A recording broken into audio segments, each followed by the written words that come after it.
I would like to formally welcome everybody to the start of the Fire Network's Disaster Preparation for Farms and Ranches webinar. We are very fortunate to be co-hosting this event with our Livestock and Natural Resources Advisor, Dan Macon, and I will hand it over to him to begin the webinar. Thanks, Dan. Thank you, Katie, very much. And I want to thank Katie, who is our coordinator for our statewide fire network within UC ANR and does all sorts of great projects related to fire preparation and fire recovery. Thank you for joining us tonight. I know an evening after a hot day is prime work time, and so I appreciate everybody making the effort to be here tonight. And as we get started here, I want to give just kind of an introductory thought as to where some of this work came from. I held this same position for a number of years in the northern foothills, and about 10 years ago, a very good friend who was a mandarin grower in the Penryn area in Placer County passed away unexpectedly in August.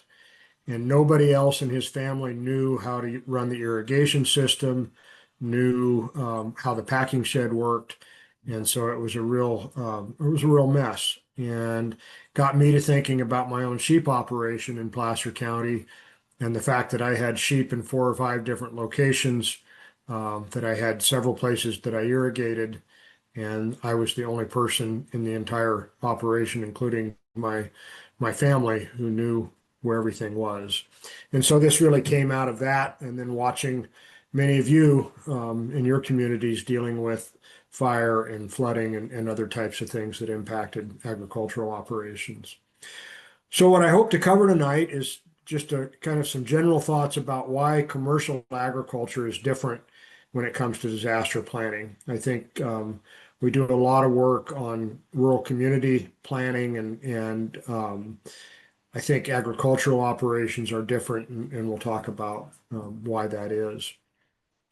We'll talk a little bit about assessing the threats that we should be worried about, and there'll be some questions for you all to think about there and to add to the chat.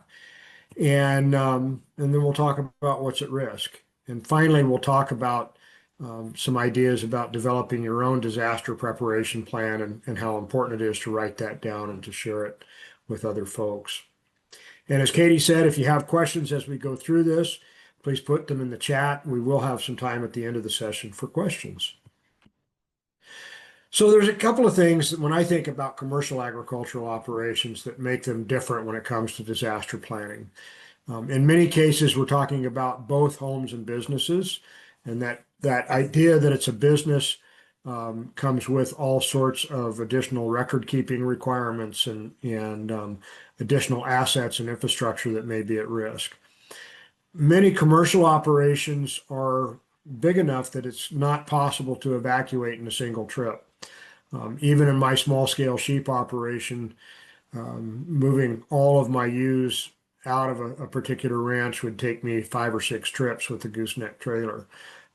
This picture here in this slide is up in the Truckee area, and that group of sheep takes 5 semi-loads to move. And so it's not an easy thing to think about evacuating.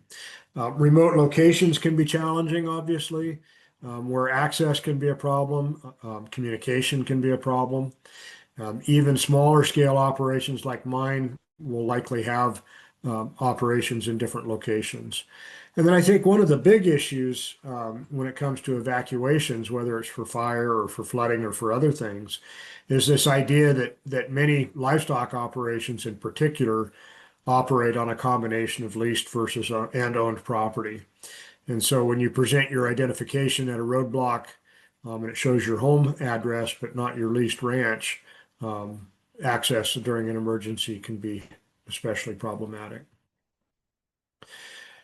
So when I think about the threats, and this is both livestock and agriculture and crop production, but I think my focus obviously is largely on livestock. We think a lot about wildfire. I recently moved to Calaveras County, and the home that I bought was on the very edge of the Butte Fire, which occurred 10 years ago this year. And so wildfire this time of year is top of mind for many of us. But there are other issues that we need to worry about as well. Flooding can be an issue, particularly in the valley. We saw some of that in the Tulare Lake flooding a year or so ago. Public safety power shutoffs are a little less common than they were when they first started. But if you rely on electricity to cool your product or to run a freezer or to run a pump, those shutoffs during the height of the summer can be really problematic. One of the things that I think we kind of dismiss as something that won't happen here, and yet it probably will, is this idea of foreign animal disease. We have had HPAI, highly pathogenic avian influenza, that's impacted both poultry operations and dairy cattle operations here in California. If we had a foot and mouth disease outbreak, there would be even more strict shutdowns in terms of animal movement that we need to plan for. Drought is something that all of us in California have had experience with. I think drought from a commercial livestock or agriculture perspective has a number of similarities with some of these other threats that we need to deal with. Maybe a little slower coming, and we'll talk about that, but I think that's another issue. Are there other issues that you all have dealt with? And if you want to share some of those things in the chat, that would be great, just for folks to kind of see the breadth of things that all of us are concerned with. One of the things that I've thought quite a bit about in my own operation and in working with ranchers here in the Central Sierra region is how much warning are you going to have? All of us that have the Watch Duty app on our phone have probably had the experience of being in a meeting somewhere or in a public place and hearing everybody's phone go off with an alarm about a fire nearby. But how much response time will you have? Wildfire is one of those things that we seem to have very short notice typically, if it's an immediate ignition. But in some cases with wildfire, we may see it coming for a number of days or even weeks in some of the big fires like Dixie and Caldor Fire. Foreign animal disease outbreaks, at least initially, would probably be very short notice. Once we have an outbreak, we're all a little bit more on alert, but that initial diagnosis can be very short notice. PG&E has done a pretty good job about letting us know when they're going to shut the power off. I think one of the things I've noticed here in the foothills is that while we don't have as many formal public safety power shutoffs as we had when they were first initiated, we seem to lose power more frequently in the summer. I think the system is more sensitive to those types of things. Flooding, we'll probably have at least a 3 or 4 day forecast that indicates that flooding is a risk. In most cases, we may have issues like we had with Oroville Dam several years ago, where it does come on more suddenly. And then drought is one of those things that we kind of don't know we're in it until it's bad, and we don't know when we're going to get out of it until it rains. And so we have some long preparation windows with drought that we might not have with wildfire, with some of these other risks. So contingency planning is really asking, what if? What if certain things happen? How will I respond to that? And I ran through a number of things that I'm concerned about in my own operation here. What if you woke up tomorrow and you had livestock that were out of feed and you found out you couldn't move them for an indefinite amount of time due to foot and mouth disease? What will happen if we get foot and mouth here is that there will be an immediate stop movement order within within a region where the diagnosis has been made, where animals and feed will not be able to move until we get it under control. What would you do if all of your fall forage burned up overnight?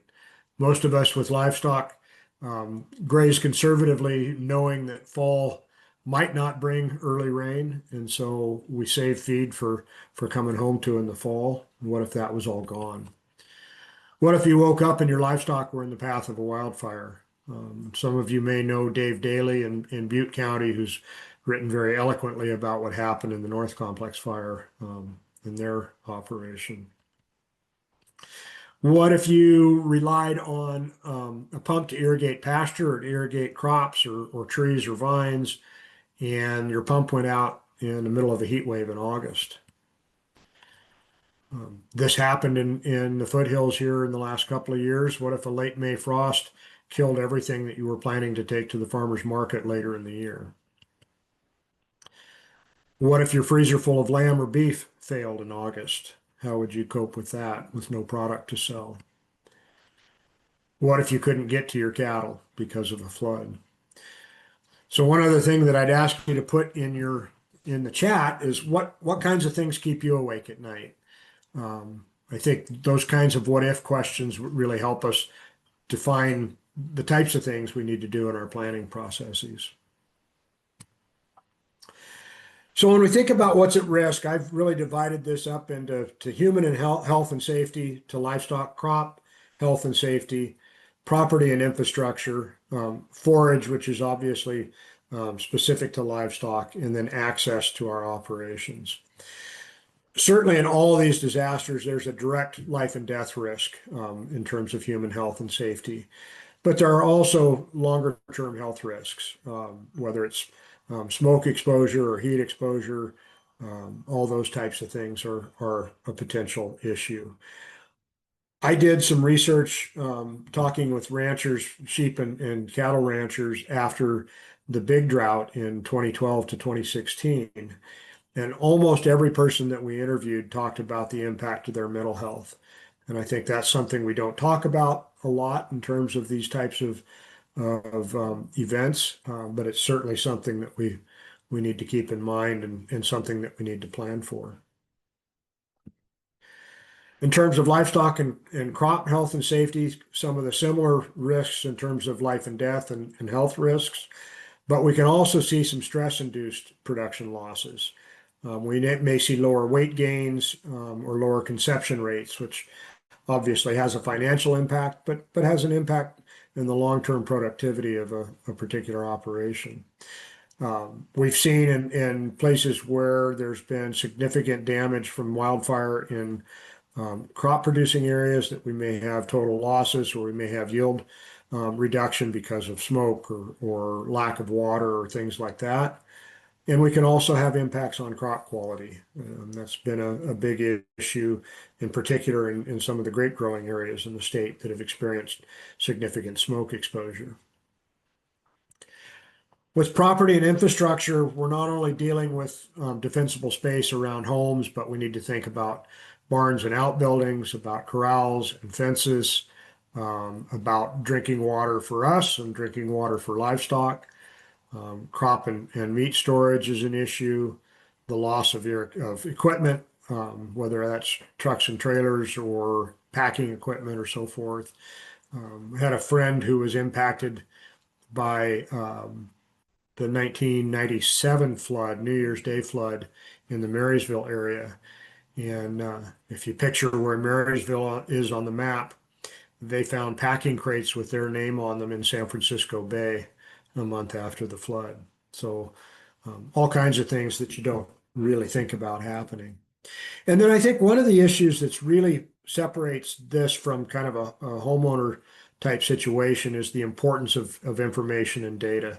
And we'll talk about that in a little more detail. But those records are really important from a business management standpoint, and they are at risk in some of these types of disasters. In terms of forage, we think both about the grass that we've left and the grass that we've harvested. So our standing forage and our hay crop. But some of this can be very seasonal. Some of it can not impact us in the moment, but can impact our fall or winter forage. I know that there are folks in based in Plumas County, that were impacted by the Dixie Fire in 2021, and then were impacted by the park fire last year for their winter feed. And so different types of disasters can have different seasonal impacts as well. And then finally, our access to our businesses is at risk. We talked a little bit about leased property already. There may be physical barriers, roads washed out, trees over the road, things like that. One of my neighbors here in Calaveras County tells the story of having a water truck waiting at the intersection of Highway 49 and Mountain Ranch Road during the Butte fire, and law enforcement, a CHP officer from the Bay Area who didn't know the area and didn't know the community, wouldn't let the water truck through. And so those are the kinds of things that we're trying to deal with livestock pass programs. And then I think one of the big issues for those of us with livestock is this inability to move livestock in the case of a foreign animal disease. Not only do we risk having animals destroyed to control the outbreak, but we have the possibility that we may be on a place that's totally out of forage and we can't move the animals. So all of this suggests that maybe a plan is a good idea. And that's really the gist of this presentation tonight. One of the first things that we really emphasize is that we need to protect human health and safety. There may be cases where sheltering in place is the only option, and understanding what that means in terms of preparation and planning is really important. It may be that you're away from the ranch or away from the farm when an evacuation is put in place, and so you don't have any choice but to stay evacuated. But it may be that decision to shelter in place becomes necessary. We all think about these emergency supply kits or go bags, especially during fire season. Important in terms of our own health and safety for sure, and our own personal records, having medicine and health records. I've started putting health records and information in the cloud so that I can access it with any device and from any location. And then I think the other thing that's important to think about is the potential to be exposed to animal diseases that can cross species. Zoonotic diseases that may be something we need to think about. We've seen that with avian influenza this last go round, and there may be other issues like that as well. Excuse me. Protecting our buildings and our infrastructure and our information is really critical. So creating defensible space around all the infrastructure in your operation, not just your house, but outbuildings and corrals and irrigation facilities, but also potentially fields and vineyards and orchards. Having some sort of fire break around those resources as well. I know that many of us are concerned about putting private information in the cloud, but I think there's some real value in thinking about what you would need to access in the event of some kind of disaster. And I'll share another anecdote about this that I think is really instructive. Worked with some producers in Nevada County who had sheep and goats, and they were kidding one December when we had a really bad sudden snowstorm. And they lost, of the kids that were on the ground at the time that the storm hit, they lost about 70% of those kids. Because they had records of when those kids were born, who the mothers were, and because they had access to that on the cloud, they were able to get a disaster payment from the Farm Service Agency for the loss of that production due to that unusual storm. So those records do have some real value beyond just your financial records. In terms of protecting forage, we think about putting fuel breaks near potential ignition sources. I see a lot more folks putting fire breaks along county roads and highways now on annual grassland, which I think is a really important step to protecting that forage and to breaking up fuel continuity.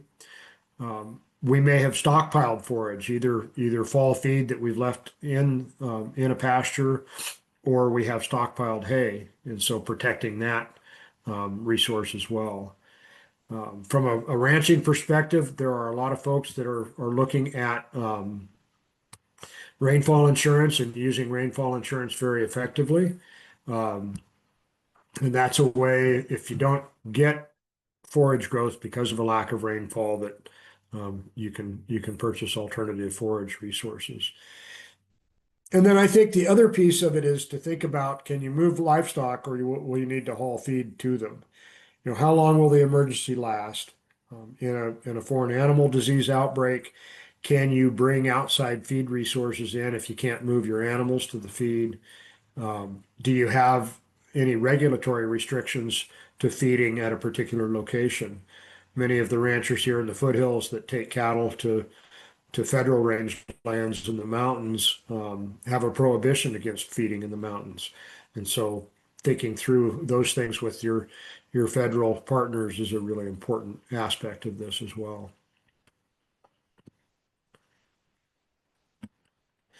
Stockwater options are also critical. In the case of a fire, is your stockwater going to be used to fight the fire? And will you have water when you go back? One of the things that we found in our drought research is that many of the operations with sheep and goats already had the ability to haul water to their livestock, but many of the cattle operations did not. And that was a thing that many of the cattle outfits that we interviewed talked about in terms of preparing for the next drought, being able to move water. In the case of a fire, it may be really difficult to get a water truck because they're all engaged on the fire. Um, In terms of irrigation, if you have an automatic system or you're pumping water for irrigating crops, will those systems be operable? Will the power be out? For how long? Do you have other options to get water on your crops? Can you even get in to run your irrigation system? So all things to think about in making your plan. Talking about protecting livestock, we can also think about evacuating versus sheltering in place. And in fast-moving disasters like a wildfire, in many cases, we don't have time to get in and evacuate a commercial scale operation. If you are going to evacuate, do you have loading facilities in proximity to your livestock? How many trucks are you going to need? How much time do you have to do it? One of the things that I look at here in the foothills is if I've got a neighbor with with a horse pasture that is this by this time of year totally devegetated, that may be a place where I would go and ask, can I put my sheep in case there's a fire here nearby? Removing or reducing the hazards, if you've got animals enclosed in temporary electric fence or something of that nature, removing them so that the animals can move away from the fire in particular. If you are going to evacuate to a common holding area, are your vaccinations current? Do you have appropriate animal identification, whether they're ear tags or brands or other things? And can you get medications that you need? So those are all things that probably in the moment are very difficult to manage, but can be part of a longer term thoughtful preparation for dealing with these issues. Again, and thinking about evacuating versus sheltering in place, how long are you going to have to shelter in place? And can you get feed to your animals in that case? We also suggest having a go bag for your livestock, having things like medications and restraint tools and euthanasia tools, your records and your transportation slips and so forth. And then biosecurity, regardless of what kind of disaster you're preparing for, is really important. Understanding what's at risk in terms of biosecurity and having some ability to deal with those issues, whether it's restricting access to your livestock or requiring PPE and working with animals that aren't yours, those types of things.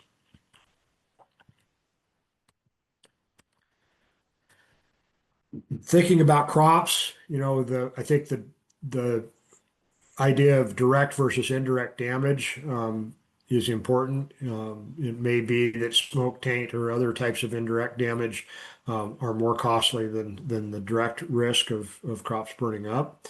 But I think the bigger issues are things like irrigation and harvest, dealing with pests that may be associated with some of these disasters, cooling during post-harvest.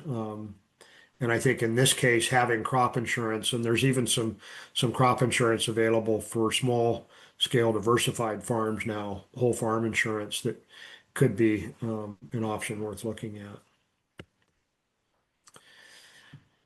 So are you going to be able to get to your farm or your ranch during an emergency? Most of us here in the foothills probably know two or three ways to get from point A to point B. So thinking about that in the context of your operation is important.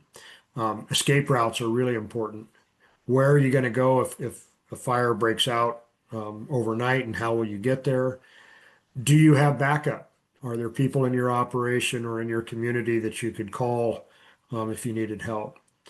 And I suppose probably everybody on this webinar is like me. When you see fire planes go over now, you gauge their direction and how high they are, and really be thinking about situational awareness, particularly this time of year, always aware of what's going on around us.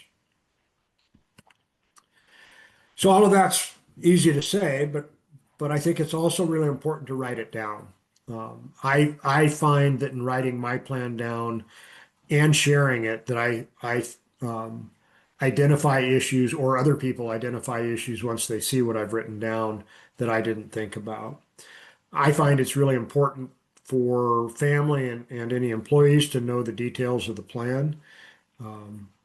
When I started doing this, we made a policy in my family that everybody had the one sheet that I'll show you here in just a second, updated and in their vehicle all the time, so that we all were aware if something happened, who we needed to call and where we needed to go. I think it's also important to share kind of the broad outlines of your plan with your neighbors. So in my particular case, our sheep were grazing, doing targeted grazing in the summer months near Auburn for 8 or 9 different clients. And I made sure that they knew how to get a hold of me and who to call if they couldn't reach me if there was an emergency. I think where we're grazing in that wildland urban interface, also at least letting law enforcement and fire and animal control know where you are, where you're moving animals next, kind of who the key contacts in your operation are. And it's also, I think, part of that veterinary client-patient relationship that we need to have in terms of getting access to medications for our livestock. I think this is something that's valuable to share with your veterinarian as well. So I've developed this really simple fillable form that you can access through this QR code here, just to kind of organize your thoughts, to think about what class and species of livestock you have where, who the local contact is, when they're going to be there, where you might be able to go in terms of a safety zone, and then any kind of other special considerations, whether there's guard dogs there or electric fence there. But having all of that written down and easily accessible is really valuable. I think it's also a really good practice to consider adding a map of your operation for emergency responders. Worked with a timberland owner in Colfax for a number of years that has named all of the logging roads on his 500-acre property and provided paper maps at each intersection for emergency responders to access, so they can locate where they are, locate water sources, other types of things that they might need to know. And with that, here's some additional reading if you're having trouble going to sleep at night. Got a great resource from the Fire Network on preparing your farm or ranch for fire season. Have some information here on the plans that are in place to deal with foot and mouth disease in the beef industry and in the sheep industry. CAL FIRE has some great resources and assessment tools that you can access there. And then one of my colleagues, Grace Woodmansey, and I put together this drought decision support tool, which really walks you through some of the things you might think about in terms of drought preparation. And with that, we'll open it up to questions. Katie, do we have any questions in the chat? We had one from, or we had a couple actually. Let me go back.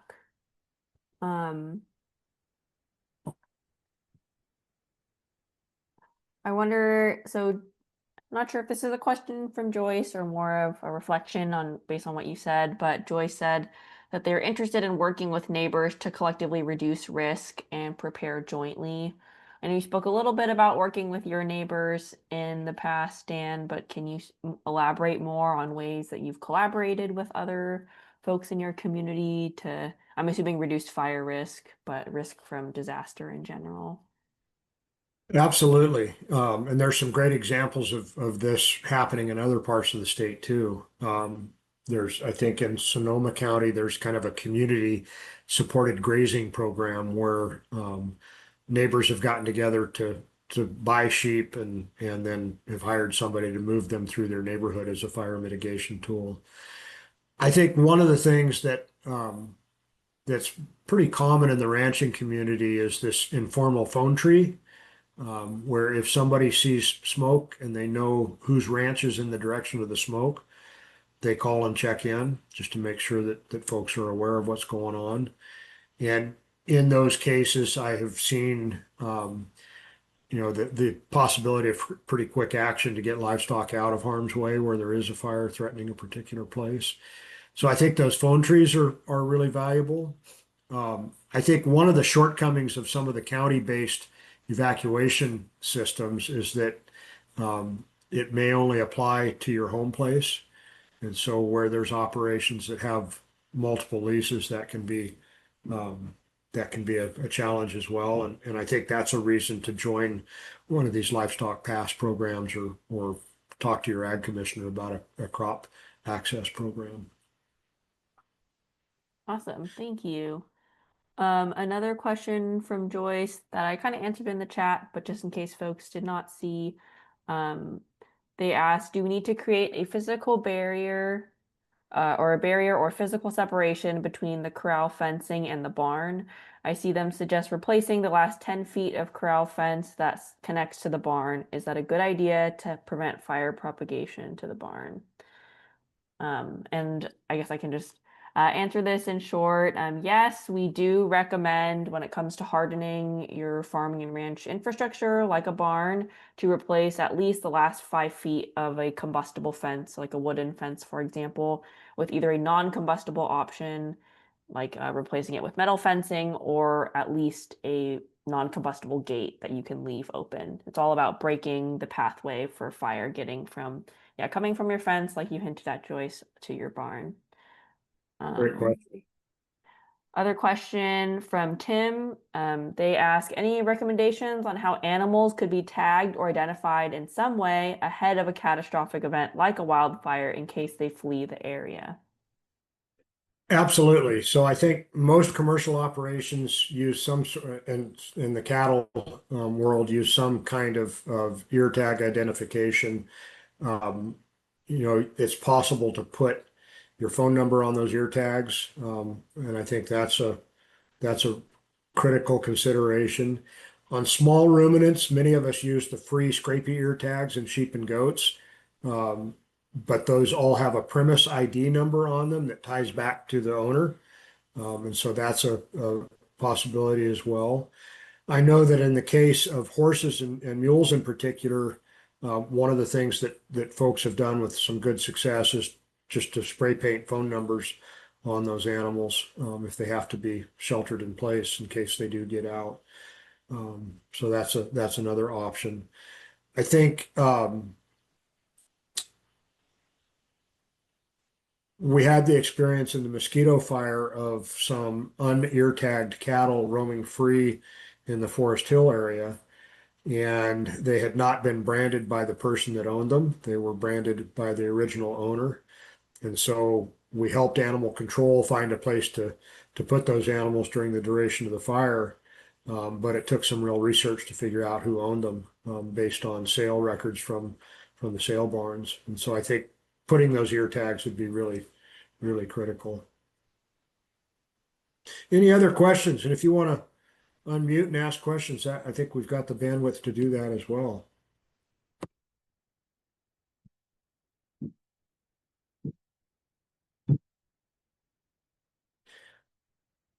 What are the things that keep you all awake at night? I didn't get to see that in the chat. I'd be interested in hearing what you guys are worried about.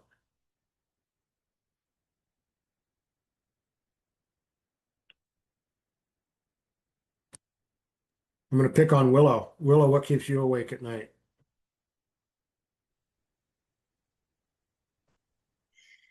I think what keeps me awake at night more than anything is there's only one way out of our ranch.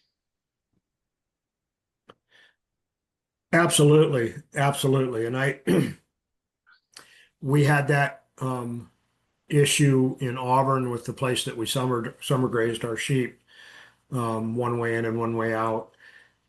One of the things that forced me to do was to look at neighboring properties where I could walk the sheep, and reach a different access point. And that started me having conversations with neighbors about what would we collectively do if something like this happened. But that's something keeps me awake at night too, well, for sure. And then the other one is that we've got the possibility of when we get flooded around here, we're totally cut off from the outside world. I try to mitigate that in the winter time by always having an extra sack of feed on hand at Yeah. all times. Yep. And I when we go into a extreme fire weather situation, if I don't leave a trailer hooked up to a vehicle, I at least park the trailer where I can get to it quickly and get loaded quickly. And I think that's a good question. I did see a question here about access passes. So typically those pass programs are accessible for livestock producers prior to fire season. The state program requires a mandatory 4-hour training session to be able to qualify for the pass. Each county has a different set of requirements as to what constitutes a commercial livestock operation. For many of them, it's 25 bred females or 50 animals total, to qualify for a pass. I think there are a couple of counties, El Dorado County and Nevada County, here in the foothills, that have parallel programs for crop production. And that's a decision that the ag commissioner makes in those counties. So if you are a crop producer and don't have that program in your county, I would encourage you to talk to the ag department about that. I think that's an important tool as well. We do some counties, Placer, Nevada, and Yuba County does their update. So after you've done the initial training, most of these programs require a 1-hour refresher course every year to qualify. And a number of counties make that refresher course available through video where you can watch it on YouTube and then send in your information and get a pass during the course of the fire season. Let's see, Joyce's question. I'm going to read it out loud so the people Yep, in the recording yep. can look it. Okay.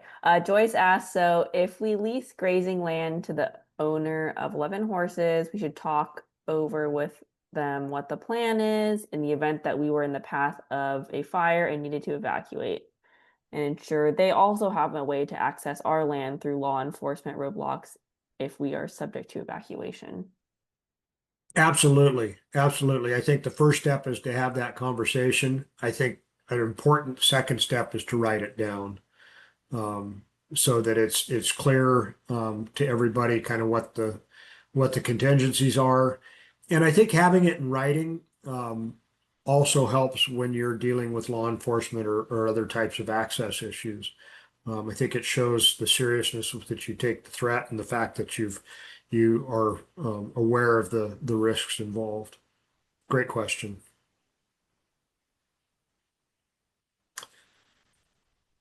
Well, if there are no further questions, I want to thank everybody for being part of this tonight.